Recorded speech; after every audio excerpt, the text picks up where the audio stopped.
Nick Hornby has the power to just create characters that you just instantly connect with and you love, and I felt that way with the story. And yeah, there's such rich characters, and I think what I found so incredible was, despite any sort of age difference or generation gap, the theme was sort of universal, and we're all human, and they connected on a very wonderful level. And yeah, to work with actors like these guys in the presence of Pascal was so exciting.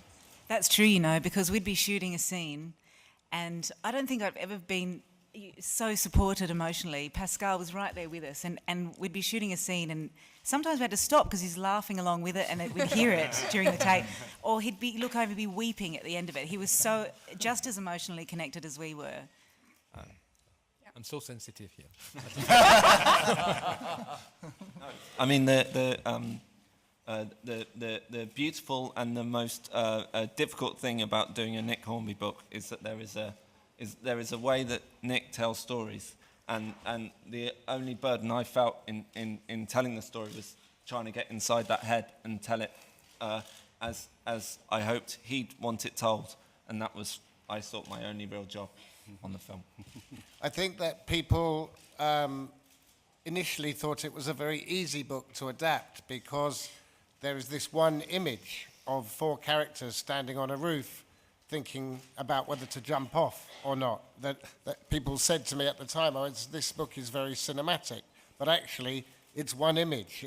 It takes you about 2 minutes of the entire movie, and the rest of it is quite complicated. For a start, there's a lot of backstory because you have to explain how they ended up on the roof. So in fact, it starts with a dramatic climax, and it's Jack's job to work that into a screenplay, and it's not an easy job at all. And a lot of it is told in internal monologue, and he found a way of telling this story that didn't involve very much voiceover and didn't involve very, very complicated ways of telling a story. And I think he did an amazing job. Okay.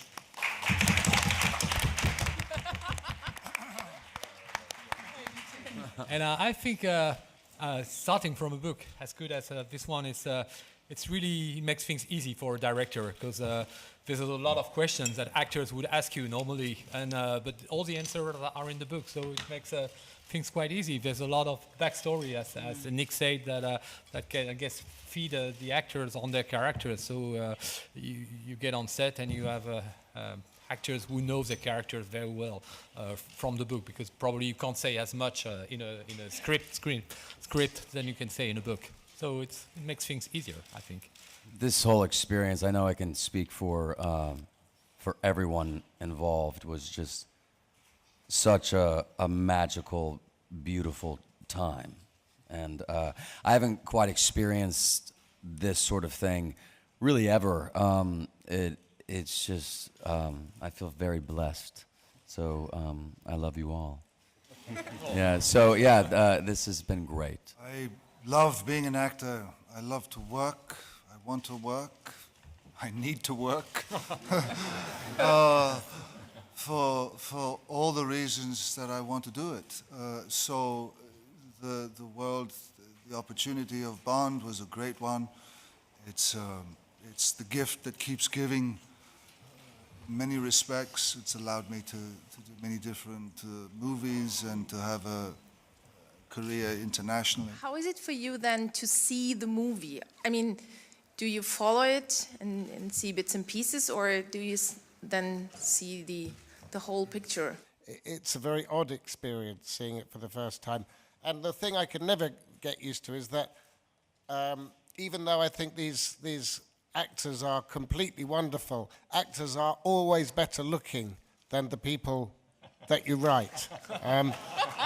That is the point of actors. They get their job because they are very attractive people.